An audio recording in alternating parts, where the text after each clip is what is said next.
Hello दर्शकों, अपने YouTube channel के माध्यम से आप सभी दर्शकों का मैं स्वागत करती हूँ।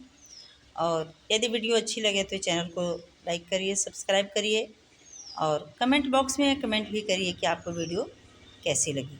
तो चलिए आज चलते हैं आज के टॉपिक की ओर। आज हम बताएंगे वैदिक काल के बारे में कि वैदिक काल को कितने भागों में बांटा गया है। इस काल में कैसी स्थिति सामाजिक स्थिति इस काल की कैसी थी।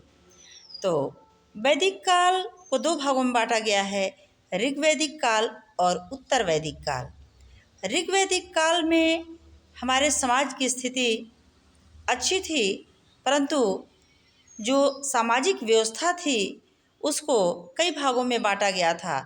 समाज को सुव्यवस्थित ढंग से चलाने के लिए हमारे संपूर्ण समाज में वर्ण व्यवस्था लागू की गई थी। वर्ण व्यवस्था यानी समाज को कैटेगराइज किया गया था कि ब्राह्मण, क्षत्रिय, वैश्य, शूद्र।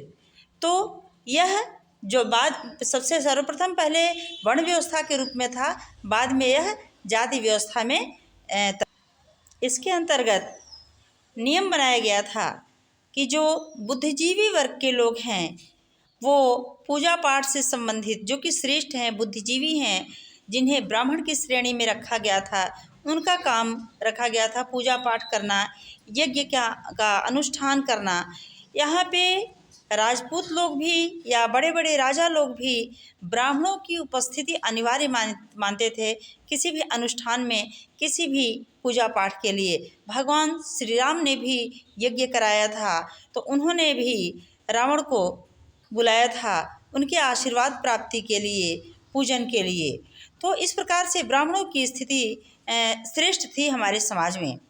और अन्य वर्गों की स्थिति भी बहुत अच्छी नहीं थी तो खराब भी नहीं थी, क्योंकि उस समय एक वर्ण व्यवस्था के अंतर्गत इस तरह से बनाया गया था कि जो ब्राह्मण थे वो पूजा पाठ का काम करते थे, ज्ञान और बुद्धिमत्ता से भरी हुई कार्य करते थे।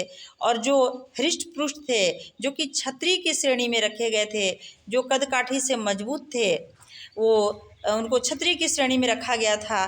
वो सभी के ऊपर नियंत्रण करने का कार्य करते थे, जैसे राजपाट का काम करते थे।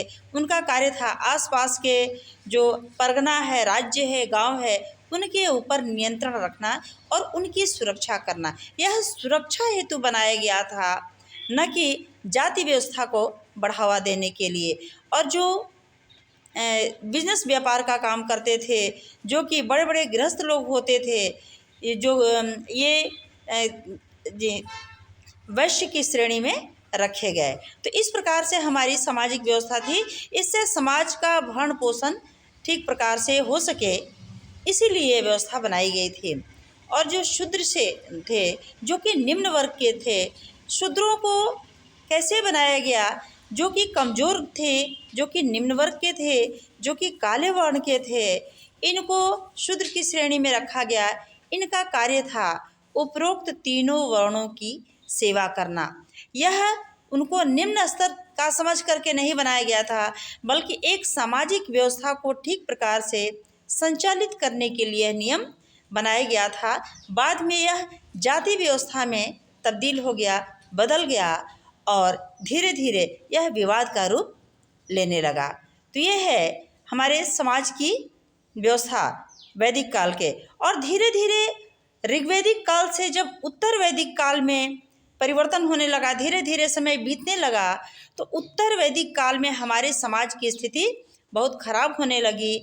यहाँ पे जाति की समस्या धीरे धीरे भयानक रूप लेने लगी और यह जाति एक हमारे समाज के लिए समस्या बन गया, जो कि समाज के ठीक प्रकार से संचालन के लिए एक वर्ण व्यवस्था बनाया गया था। यह वर्ण व्यवस्था जाति व्यवस्था में बदल करके यह भयानक रूप ले लिया और हमारे समाज में एक विवाद का कारण बन गया। धन्यवाद।